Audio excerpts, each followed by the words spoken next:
Policing the Highlands is not a job for the faint-hearted. It's just the scope of the place, the vastness of it. It's huge. It's absolutely massive. Police Scotland's Highlands and Islands Division is Britain's biggest beat. They don't find you, stand still. People come up here and go missing. You'll come to no harm. 12,000 square miles of lochs, glens, islands and mountains. Somebody at home just going through hell. From protecting endangered species. Animals don't talk, and there's not many eyewitnesses. We get them taken away for forensic testing. Please, what's the address of the emergency? To answering emergency calls in the UK's wildest places. Nobody phones the police when they're having a good day. People only phone the police if they're in points of crisis. Somebody's phoned in to tell us that their window has been hit by a bullet. It was like an explosion, so loud. Here, cutting-edge crime fighting works alongside old-school rural policing, tackling 21st century problems that threaten traditional ways of life. The number of drugs deaths that we have dealt with over the last few years has just been astronomical. They're machetes. If you see one of them coming at you, you're thinking the worst. We do police with the consent of our communities. Absolutely shaking. Just give us a call. Just do 999 because we want to find out who this is. But we're also very much part of the community. This is a friend of mine. Don't say that on camera. You're one of the locals, but you still have to maintain the law and order. This series goes inside the UK's most unique police division to find out what it takes to patrol the beat and keep the peace in the most beautiful and challenging places in Britain.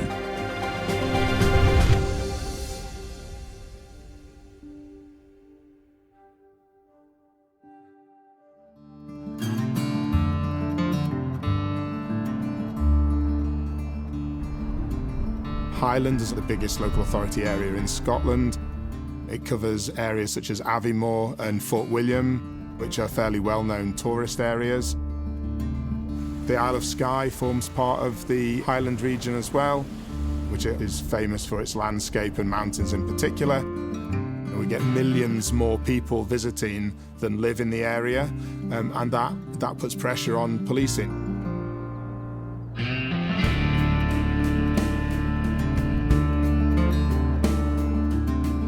Skye's majestic peaks can seem like a landscape out of a fairy tale. Mountaineers come from across the world to tackle them. Sometimes they don't make it back. The climbs there are amongst some of the toughest in Europe. One wrong foot can end in disaster.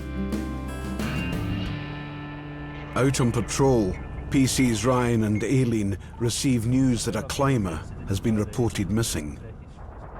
Several hours ago, he texted his partner from the top of a mountain, but he hasn't returned as expected, and she has lost contact with him. The weather's not particularly favourable for climbing today. There's every possibility he may have got lost up the hill, or he's maybe taking refuge up there somewhere if the conditions are not safe to come back down. In missing person cases, the police are in overall charge of the search. In the Highlands, they work closely with Mountain Rescue, who have now been alerted. If there is a mountain rescue incident, then first port of call is to contact the mountain rescue and allow them to assemble a team to come and assist us. Our role at that point is just to find out the crucial information and pass it to them. The first priority is to work out the climber's likely route. Mountain Rescue have been contacted from the police station, so they've asked us to check the car parks where it would be kind of commonplace to climb that particular row. If his car's still there, then the likelihood would be that he may well still be up the hill. It is wet, the clouds low, so visibility for him at height wouldn't be great. The missing climber drives a grey Peugeot. If they can find it, they'll have a better idea of his plan. Oh, Christ. Okay. 3-3 Alpha.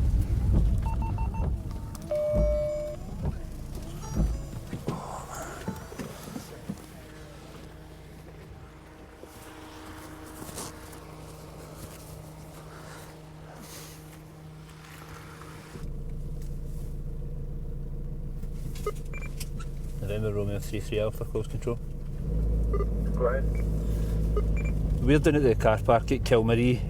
Can confirm that the vehicle is parked down at Kilmarie, the vehicle that's been reported. It's parked and unattended. He's obviously still on the hill if his car is there, so it just means that we can let the mountain rescue know. There's a river up there, and if it's in full spate, it's quite difficult to cross. So it's possibly that he's not been able to cross it, but hopefully when we get the mountain rescue team out, they can go up the hills to see if they can locate him. There's only a few hours of light left, and the weather is closing in. Ryan and Aileen need to meet with Mountain Rescue and launch a search.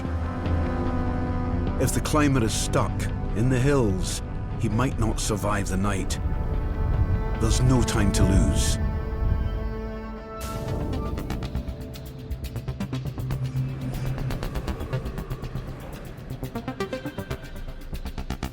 Right. I bought a house. It's exciting. It's a 3-bedroom house, so it's nice, like... The capital of the Highlands is Inverness, Britain's most northerly city. Today, PC's Katie Hebditch and Stephen McIntosh are heading out on patrol. I'm from Inverness, born and raised. When you go to a call, you can say, I'm from here, I understand what you're talking about. And sometimes hearing that local accent sometimes helps a wee bit. I think it's important that I'm part of the policing in Inverness, and I'm glad to be able to police my local community. Any ladies on the scene? Yes. Is there? Mm-hmm. Oh, how fun. What about you? Anyone on the scene? Nope. No? No one. A few minutes into the shift, the first call comes in. There's a disturbance ongoing. It appears that a male is outside his mother's house causing a disturbance, threatening to smash things up. So she's phoned us distressed.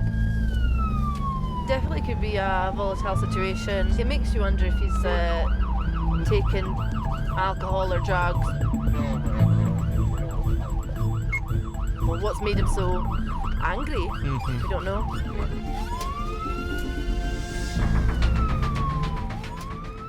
In the past year, there were more than 7,000 assaults on police officers in Scotland.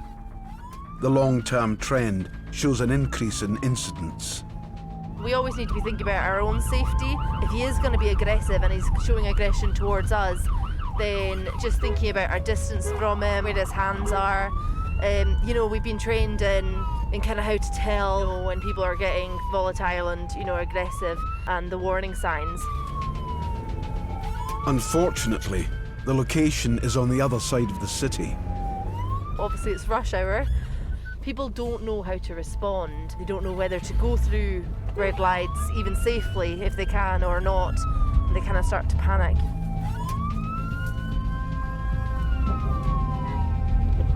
That seems to be the male.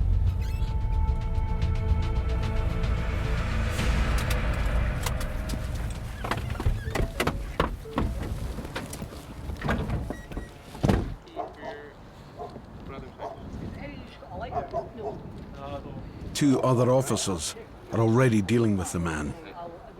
You come and speak with me and let him speak with the mother. Deal? Well, just wait here. Okay. Thank you.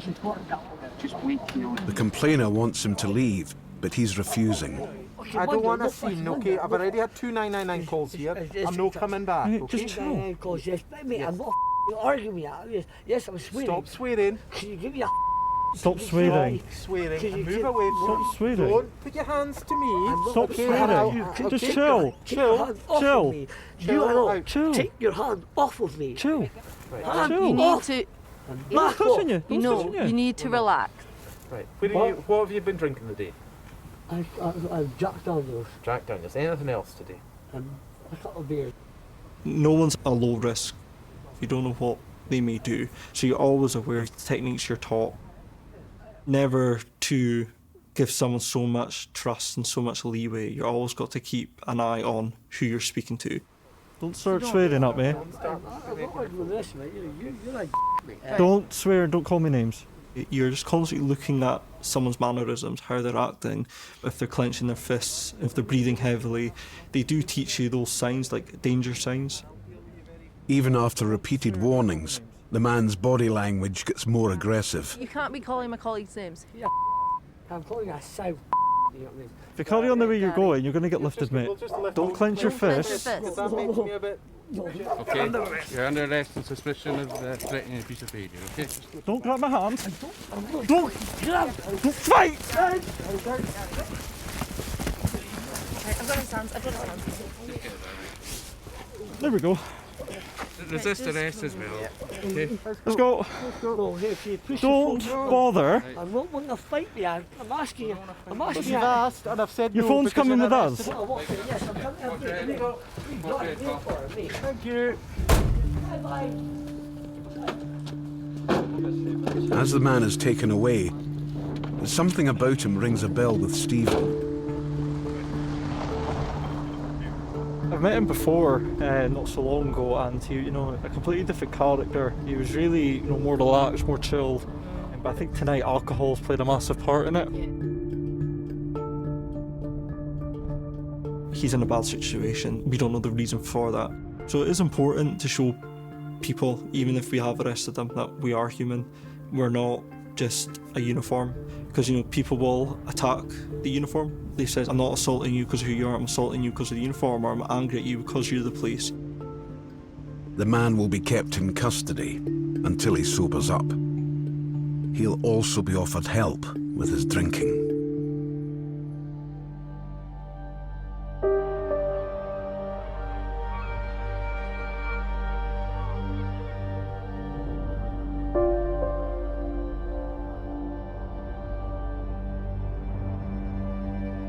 On Skye, a climber is missing in the hills.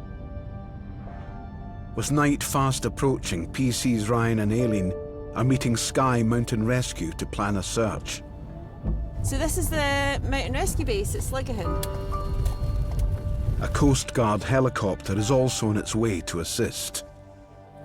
So it's 25 to 8, so it's starting to get dark, and as you can see, the area that they're going to is just over the back there. It looks like it's quite low cloud, and so they just want to get moving as soon as possible, but obviously they have to wait for the helicopter. The Scottish Mountain Rescue Service has never been busier. In 2021, they attended 660 incidents, including 19 fatalities. These guys are volunteers, however the work that they undertake is nothing short of exceptional. We rely on them to get to people that we otherwise wouldn't be able to get to. From speaking to the climber's partner, the police know his background and likely route, crucial information that will help the team plan the search. We went down to Kilmarie and his car is still parked up there. They're in camping pods down at Breckish. Yeah. He's left at 5 o'clock this morning. She's got a message at 9 o'clock this morning, and he said he's at the top of the mountain. Yeah. But now he's phoning all that's going to voicemail, but that could just be as a consequence of signal, it. yeah. She's gave a description of his clothing and all that, so it looks as if he's been, at least kind of semi-prepared. Conditions on the mountain are rapidly getting worse. Time is ticking. Young Polish man, I think Paris just circulated his picture. He left his pod about 5 o'clock this morning, was it? Yeah. Parked at Kilmarie and was going to climb Skye Street. He sent pictures to his girlfriend from the summit at 9 o'clock. He said he was on his way back down. And nothing's been heard since. Now, if he'd walked out the way he'd come, he'd have been back at his car, probably 11 o'clock. We've got the helicopter coming from Inverness, so we want 8 of you ready to go in first flight. Okay, any questions? Oh, it's gone dark, isn't it? As night falls, one rescue team heads up the mountain on foot. The helicopter will ferry another group up and scan the landscape with a thermal imaging camera. Paddy, is it? Paddy, yeah. Aye, they blow it. Well, here comes the helicopter now. There it is. Yep. The best hope is that the man is stuck near the path and waiting for help.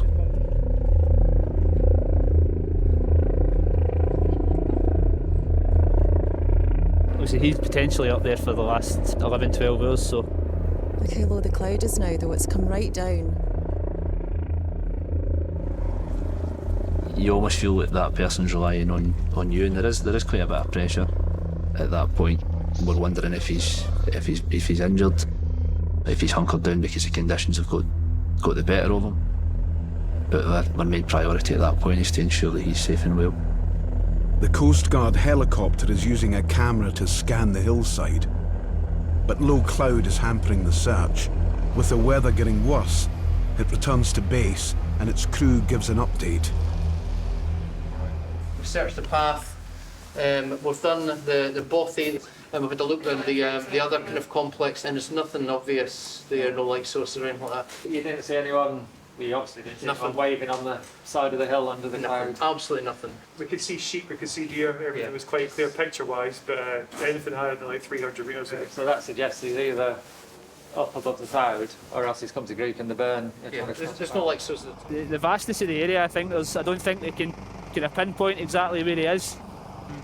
There's multiple routes that he could have tried to take to come back. He could have walked out towards the coast and tried to come back round that way. The search might well go on well into the night.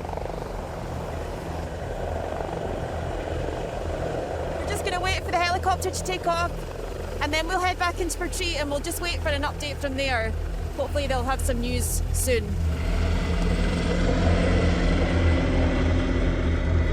Before the cloud gets any lower, the helicopter is dispatched one more time to search the mountain. If they find nothing, they may have to stand down for the night.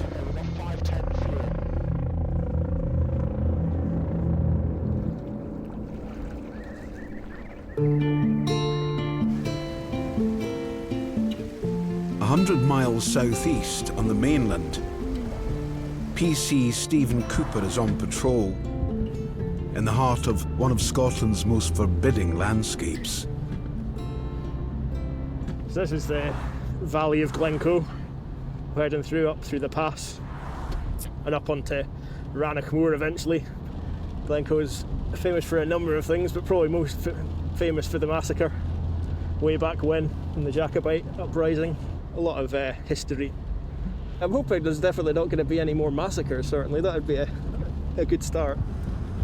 But today, Steve is investigating something that seems to fit the Glen's ominous reputation. Called in by a camper van driver who thinks he might be under attack. So yeah, we're en route to a call whereby somebody's phoned in to tell us that their window has been hit by what they believe to be a bullet. So we're just going to go and have a look at the damage and see what it looks like and see if we can figure out what's happened. It's hard to believe that it's a bullet because I've never heard of that happening, and it would be extremely reckless for somebody to be doing something like that to the point where it could have resulted in someone dying. The priority is to figure out as best as we can if there is somebody out there with a gun shooting at cars. In the Highlands, hunting is big business, and there are more guns here than anywhere else in the country. Given the area is a forest, it's probably got deer in it, so there will be some shooting of deer in that area when it's in season.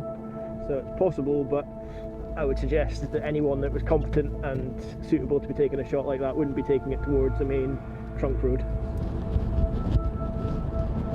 I'm gonna go out on a limb and say in 7 years of being here, this is a first. The caller has parked up in a campsite for the night. Recently, there's been an increase in the number of camper vans visiting Glencoe. They aren't always popular with the locals. How are we doing? That's it, yeah. The impact was here. It looks like a 2-2. Yeah, just behind there. Is it gone in? It must have deflected off. Yeah. Do you know much about shooting? Yeah, years ago. I haven't fired a gun in many years. You have fired a gun, so? Yeah. But the explosion, it was like an explosion. It was so loud. We're just lucky the glass is reinforced. But shards of it hit me on the other side of the cab. Oh, did it? Yeah, it went everywhere. Looking at the hole that's been created by whatever's hit the camper van, it's hard to tell what it is that's actually hit it. It's a hole that could be consistent with a bullet. It could also be consistent with a stone or any number of items. I don't know, it could have come in that way, but it would have been tight, eh? It's not going to have come in... But there was no exposure to the road here. No. We were very close. So I was thinking when I was coming here, I'm not going to lie to you, that it was probably going to be a stone, but the more I'm looking at it now, it's less likely. I'm thinking it's less likely to be an active shooter type situation like you would get with terrorists or whatever. It's more likely to be somebody that's out shooting and missed. The only thing that would sway me either way is the reporter saying that they've got knowledge of a gun and knowledge of how it fires and believes he has heard a gunshot. Okay. I'm just going into your previous experience of shooting. You have shot rifles in the past. Yeah, I shot rifles years ago. Yeah. And have you ever heard one of these windows shatter before and smash? So you've never experienced that before? Never. The only reason I'm saying it is because they do give a big bang when they shatter as well. But the fact that you know what a gunshot sounds like, you can explain it multiple different ways, but if you've heard a bang that sounds like a gunshot to you, then that's what you've heard. Yeah. So there was no other vehicle in front of you. Or behind. And you've not seen anyone anywhere nearby? No. No, my eyes were on the road anyway. I wasn't looking to the trees. They've clearly been shaken by the whole incident. Which, like, I think even if it had just been a window smashed by a stone, you'd be slightly shaken. But if you believe it's a bullet that's hit your car, that's going to shake you up. Have a good holiday, guys. All right. I can't quite decide what to make of that, to be honest. I think it could be a bullet. My thoughts are that if it was a bullet, it would have gone right through. Because of where it's hit, it might have been prevented from going through by the frame of the door. This incident is difficult. The reporter's saying he was the only car on the road. There was no cars in front, behind, or coming towards him. It's happened in an area where there is no houses. There's no businesses. There's no CCTV. So lines of inquiry are very, very small. It's not the introduction to the Highlands that we want, really. Who's being shot at is not sort of what we pride ourselves on. It's usually a friendly Highland welcome. It's going to be difficult for us to solve this one.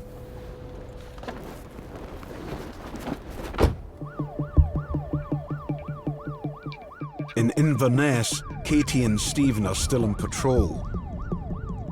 They've been called to the city centre to provide urgent backup. There they are. It's another situation where officers' safety could be at risk.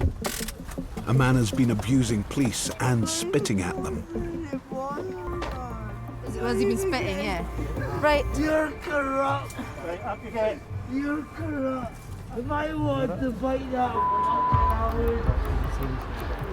Sometimes, obviously, when you're dealing with someone who's under the influence of alcohol, they can be difficult. There's no two ways about it. But it's not for me to judge these people. Trying to calm him, Katie explains he's not been charged yet. You're only arrested just now on suspicion, but if you bite us or spit at us, right, well, don't be making threats then. Right, let's go. He's not been searched. Do I just... Why are you taking it like a monk? Hey, calm down. Why are you taking me across like a monk?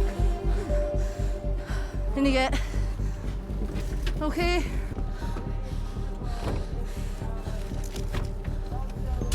Right, you need to calm down. You're only arrested on... Right. Right. I don't think so. Stop it.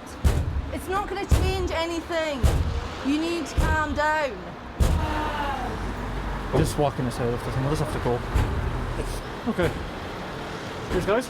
On the short drive to the station, Stephen sits in the back to monitor the man's condition.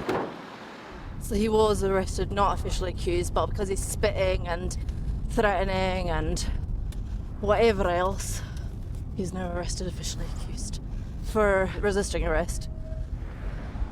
A lot of drunk people are like that. They don't want to get in, so they try and prevent themselves getting in. Sometimes they do hit their heads because I don't know why, but they seem to think that'll make a difference. But depending how hard they're hitting, obviously we might try and prevent, but see us going in there just now, that's really putting us in a lot of danger, you know, if it's one-to-one. But that's why Stephen's in the back, he's just keeping an eye on him. I'm just trying to be like smooth driving because he is unbalanced because he's intoxicated and obviously his hands are behind his back. I don't want to be the cause of him hurting himself further. So there's a lot of things to think about, to be honest. Despite Katie's careful driving, the man has become even more agitated.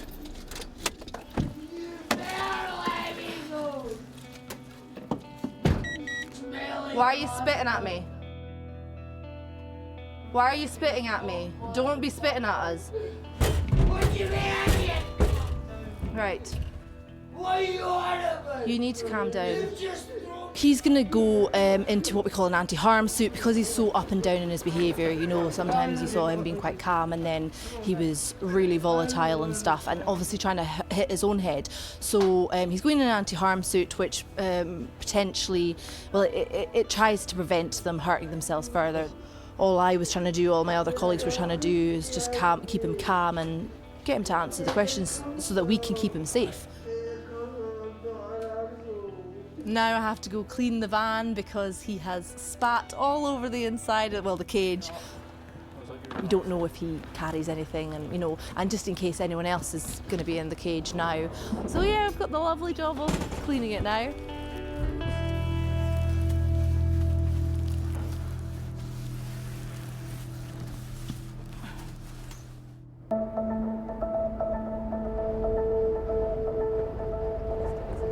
Back on Skye, police and mountain rescue are waiting for news. It's pitch black, but the Coast Guard helicopter is still searching below the cloud line. Just before 9 p.m, it spots something. Visual, Yep, he's waving on the news. I have control. 11:30. Okay, visual. The hiker has been found. Good. All right. Nice work, guys. Okay, it's all like an ARV. He had fallen and broken his leg at a spot with no phone signal. He'll now be rushed to hospital by helicopter. Doors. And polycom. Okay, first stones, we're all happy with his position? Yes. The thing that's important for people to remember is that on this occasion, the gentleman that we've assisted is a fairly experienced climber. He knew how to get up and down the hill, but even he, with his level of experience, has fallen foul of the conditions.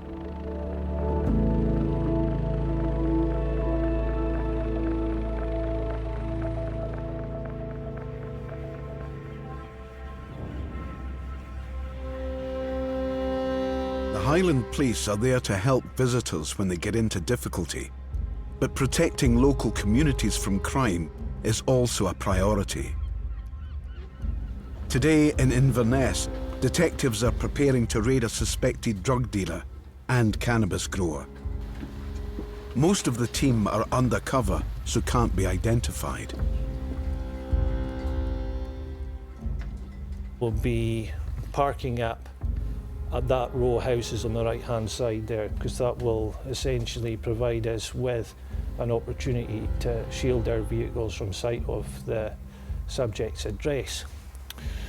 There's no suggestion that there's any animals within the property or any children within the property.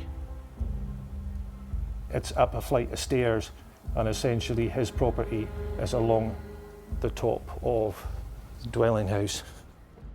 We have all the issues here, all the complications of modern life, all the social problems. They are in the Highlands and Island area, and that's a large part of our job, is tackling that. The team includes officers trained to force entry. Today's target is in Dingwall, a 30-minute drive north. A male is named on the warrant as a suspect.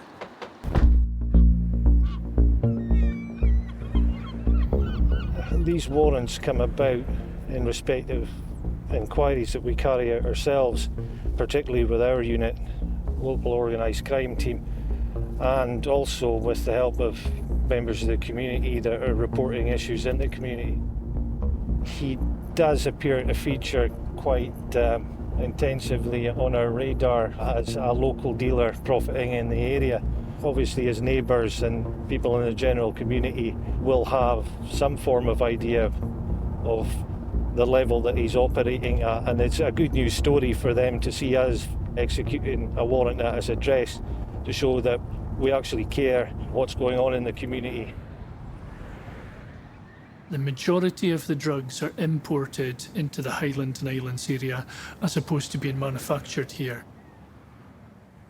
What we have found on a number of occasions in the past is that cannabis cultivations have been grown in this area. Drugs have a wide reach into all the communities now, even those that are much more remote and rural.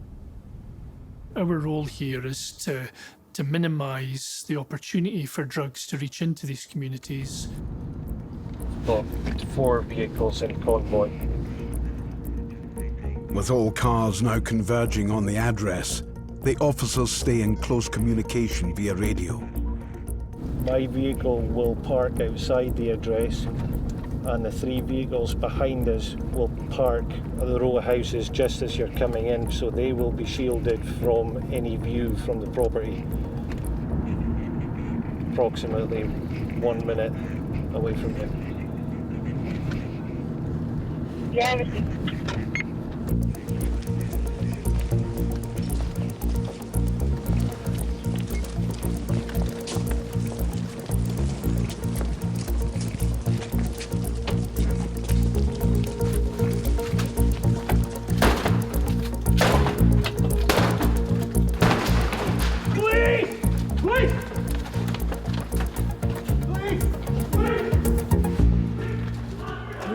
The team will take the suspect in for questioning and search the property for evidence of cannabis cultivation and drug dealing.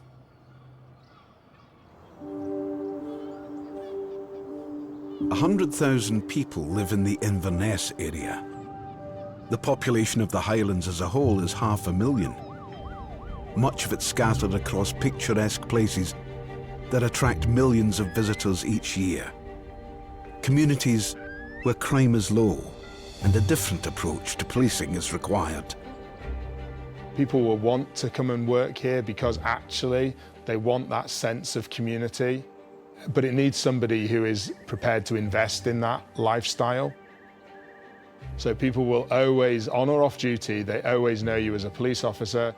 So that does take a very strong individual, a very resilient individual, and a very committed and passionate individual for being a police officer.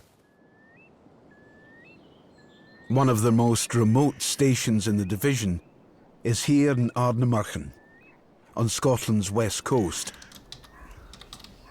where you'll find PC Joan McIver.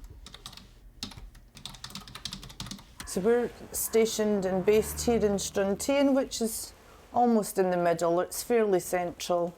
We cover out to Culhone, which is the most westerly point of mainland Scotland, and then in the other direction over to Fort William. A majority of what you're seeing there is my beat area. There's 2 of us. Myself and my co-worker work opposite shifts. It's a large geographical area, but the population isn't massive, and we are lucky that we have a low crime rate because it's rural. It's a privilege to work here, absolutely. You know, you've got to take pride in your beat area and care about what's going on. It's still a lot of old school community policing. That's the dream for me. Today, like most days, Joan is the only cop on shift. Covering this huge beat by herself can be a challenge. I try not to spend too much time in the station at all. For me, getting out and patrolling is really important. I wanted the job in Struntian for many years, but the timing was never right, and then I feel like I've won the lottery. Well, one, the scenery is amazing, but the main thing is the communities, the people over here are just so lovely. It's just a wonderful place to work.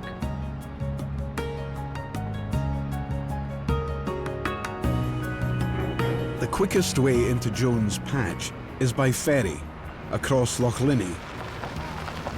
The boat is busy with tourists. Joan is going to check everything is running smoothly. The majority of the traffic at this time of day looks like it's visitors to the area. Some of them panicking as well when they're driving onto ferries.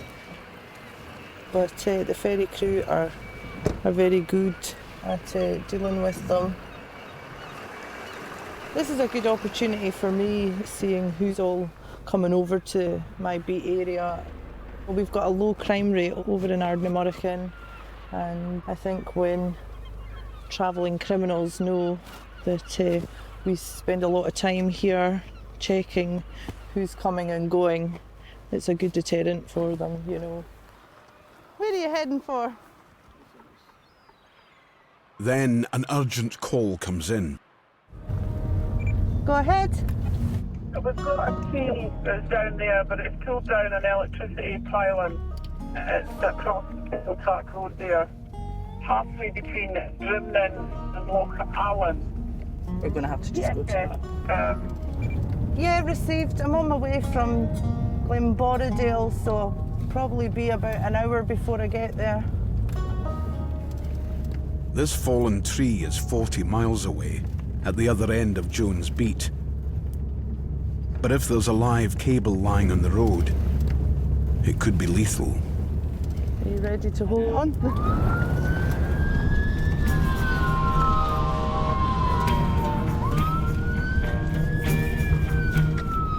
Looking at it on a map doesn't do it justice, so you really need to drive the ground. You really need to walk the walk. You have to be out there and see the terrain and see the distances that are involved. The roads a lot of them are single track, they're windy roads. I'll be honest, the first time I got a call to Culhone, which is particularly a challenging drive, I got car sick and I was driving. I didn't see that bump. That wasn't in the driver training manual.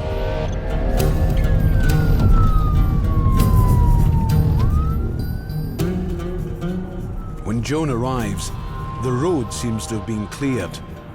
That's good. The roads department look like they've got there before us. Control from 12 Romeo. Yeah, I think the road's been cleared. Can you possibly phone and just double check that's the case? Yeah, I'm not seeing any electricity line down in the road. Yeah, the road's passable. The tree's been cleared. But the issue of the cable still needs to be resolved. Yeah, it's definitely a cable down. It can't be left potentially unsafe. I don't know where the wire is though. I can't see any wires as such over the road, but it's possibly all in with the chopped up tree at the side of the road. While Joan waits for the power company to get in touch, there's one crucial job she is fully equipped to tackle. Part 1 of broom and part 2 of broom. This is my new broom as well. It's not a very glamorous job, is it? Working in the rural beats. We don't teach you this at the police college.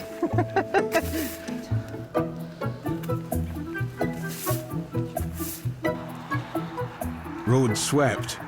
Control calls to confirm Joan can leave the scene. I don't go anywhere without my broom. It's always in the back of the car, ready to go. People might be surprised, they might not realise that we do that, but I'm happy to turn my hand to anything, and as long as it's keeping the road clear and safe, then it's all good.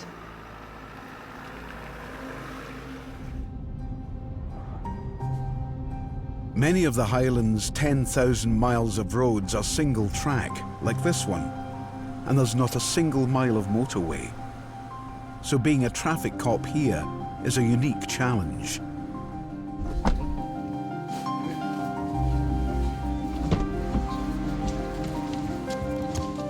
The Highland Roads Police are based in Dingwall, north of Inverness.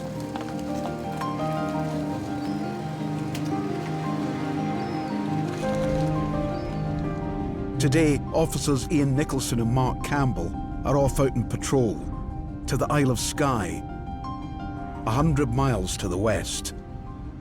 We cover the whole Highlands and Islands, which is a large area. So there's times that we could be travelling 2 hours or more just to go and do our duties. We are heading west now from Achnasheen. We're probably another 40 minutes or so from Kyle-Vacalsh, which is where the Skye Bridge is. We'll just kind of deal with things as we see them. We're generally looking at each vehicle that passes us to see what the driver's doing or something. It almost becomes second nature. On to Skye we go. Yeah. It's called the Misty Isle, did you know that? Elan Echio, Misty Isle. For centuries, Skye was only accessible by boat. In 1995, the Skye Bridge opened, bringing an increase in visitor traffic and placing extra pressure on the road network and the police. Obviously, it sounded good for the economy. They're bringing money into the place. However, the negatives are the conditions of the roads. They're not suitable for the influx, the vast influx of vehicles on these roads. There is an increase in road traffic offences. Speeding, collisions, foreign drivers driving on these unfamiliar roads and having crashes, and we have to deal with them. It isn't long before the system flags a problem with a car in front. Possible MOT in July. Some of our vehicles have got automatic number plate recognition fitted into the vehicle, so they'll be reading number plates as we pass the other vehicles, and that will alert us to certain offences, such as no insurance, no MOT. Yeah, confirmed. A comment about going round and killing. So this vehicle in front of us is showing us no MOT. Try and pull him over and see what they're saying about that. Oh, that's it. Turn left, turn left. God, there we go. Oh, that's blocking the whole junction.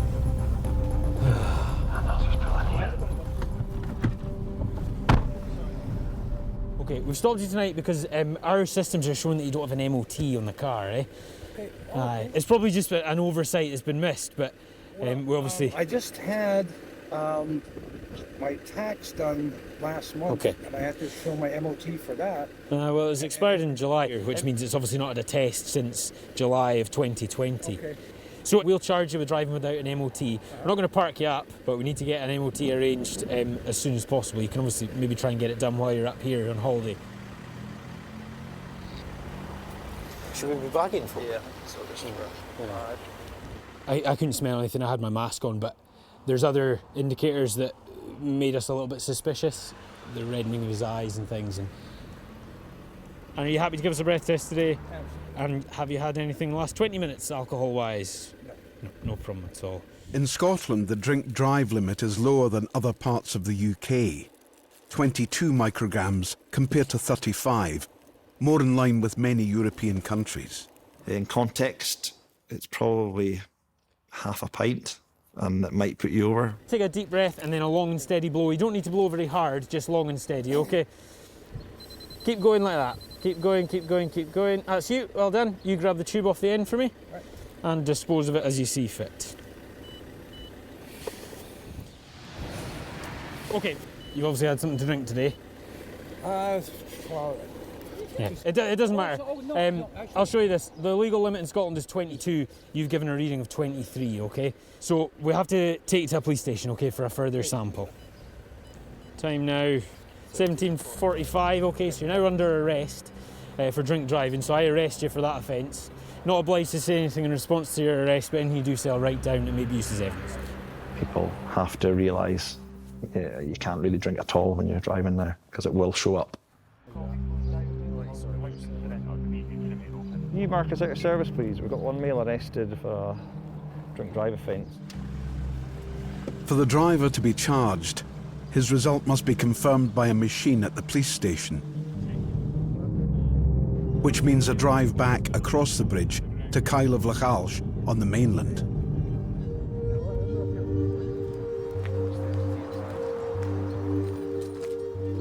It's going to be quite a long blow, Take a nice deep breath, completely fill your lungs entirely.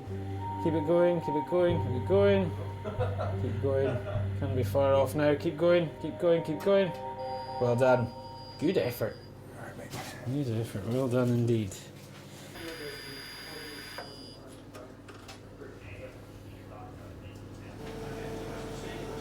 Specimen 1, 22, specimen 2, 22.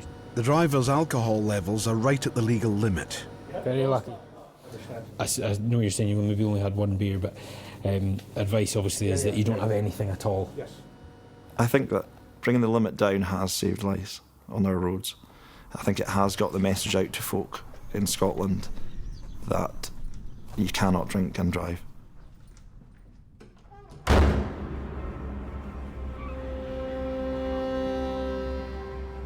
In Dingwall, police have raided a flat, acting on information that the resident has been dealing drugs and possibly growing cannabis.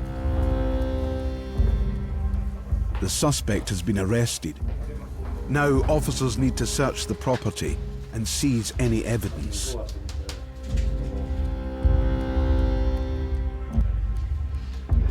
Just looks like a normal bed frame, but lift it off. There's obviously a wee secret idle hole there, a wee container. There's nothing in it at this time, but that's the sort of length of detail that we've got to go to ensure we're happy that the house is fully searched.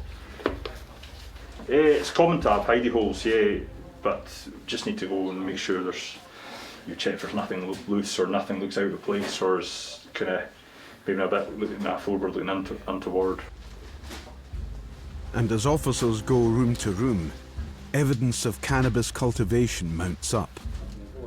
It's basically a carbon filter for when you're growing cannabis. Can neutralise the smell without extracting it into the air outside.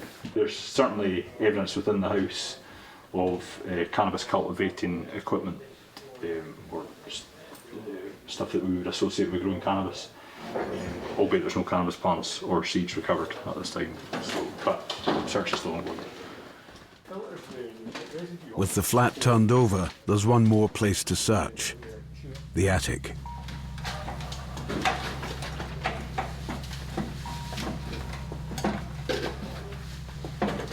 We have the remnants of what appears to be potentially a previous cannabis cultivation within the property. It's certainly indicative of what you would look to find. An electric fan on a timer system. We've got a tub here of soil. We've got another large fan there, some chemicals for an organic botanical activator. The same type of chemicals you would expect to see at a grow. And there's one more clue that cannabis may have been grown here: a tent which could have covered the plants. It will encompass the size of the clear floor space behind you. So that'll give you a kind of indication of the size of the tent involved. The evidence suggests a fairly large operation, perhaps too large to avoid arousing suspicion. It's going to be pretty pungent in here. if there is a growing operation. So they'll be looking to limit as best as possible the smell and vapour. This has turned into a big job. The evidence, including a large sum of cash, will be seized for presentation at any future trial. Very roughly, do about 1,600 pounds. Yeah, so that'll need to be clarified. This is a success for the Inverness team, showing the community they take the drug problem seriously. Whether drugs are produced here or brought in from outside, local dealers are a key link in the chain. If one more is prosecuted, it's a win.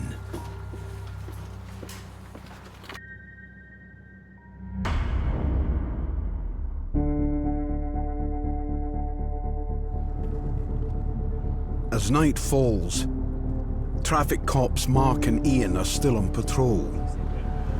They've stopped another driver.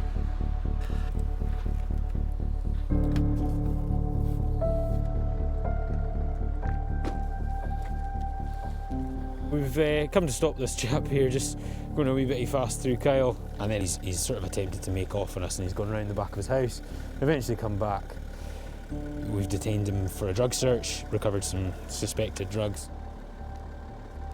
When we pull over someone for something as basic as speeding, yeah, there is occasions where it might develop into something else, such as, you know, a drug search. It doesn't really change my thought process as how I'm going to deal with them. I'll speak to them calmly and then lead to the point of if they're having to be under arrest. Mobile drink drive tests have been used by police for decades. Since 2019, roadside drug tests have also become routine in Scotland. So in terms of Section 6 of the Road Traffic Act 1988, I require you to provide me a specimen of breath and saliva for a preliminary drink and drug test. My reason being is obviously your speed coming up the hill and also then the smell of cannabis from in the car. The procedure for a drug test at the roadside, it's the same as a breath screening test. So if we suspect the driver is under the influence of drugs, then we can require them for a specimen of saliva. So if you swirl your tongue around inside your mouth a couple of times for me, just to generate some saliva. Open your mouth wide. Okay, to generate a couple more, but we'll see how this goes. This tests for cannabis and cocaine. The drug test gives a result in minutes.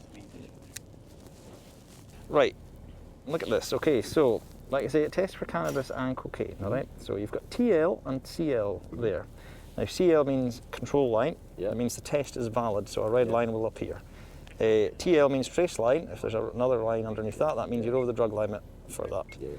So it means you've got cocaine in your system, and you've also got the cannabis. So at the moment, I arrest you for drug driving, all right?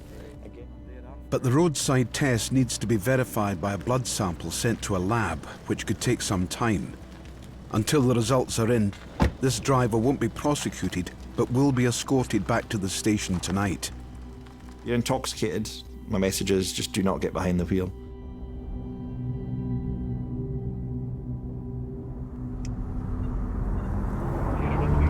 Back on the mainland, Joan gets a call. Yeah, I was wondering if you'd be able to assist. We've had the report of a large boulder on the road on the A82. She's in Fort William, but this job will take her back out into the wilds. These waterfalls in Glencoe. Would you be able to attempt, or? Control from 1-2 Romeo, I can go to that single crude. Police have been alerted to rocks strewn across the main road through Glencoe. On this dark and rainy night, they could be dangerous.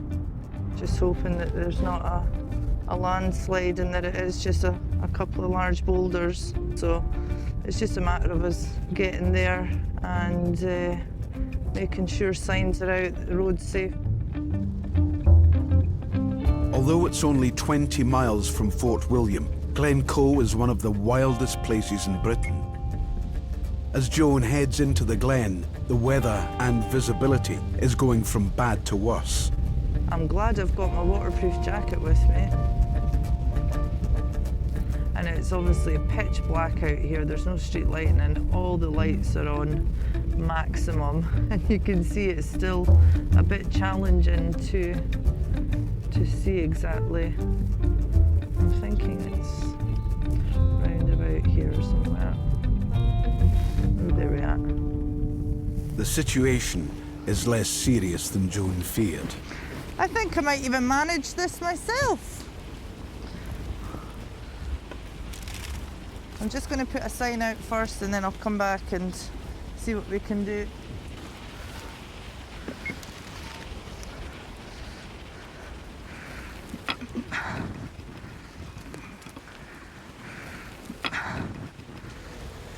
With traffic warned of the obstruction, it's time for Joan's most valuable piece of kit to come into its own. Good old broom. Use this more than you realise.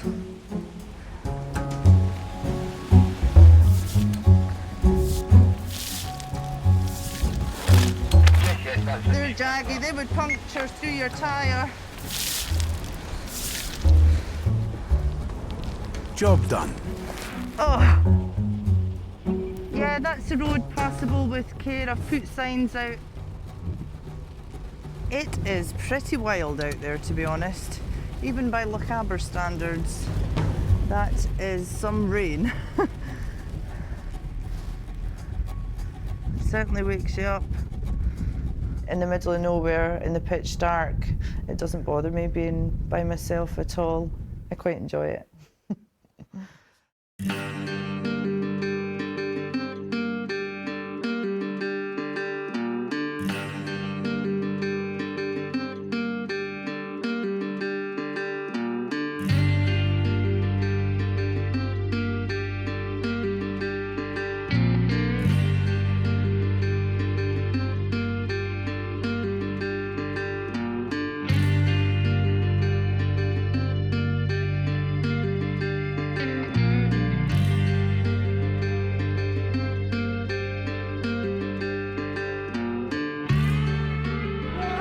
Next time on Highland Cops, Scotland's shinty champions bring the cup home with a police escort.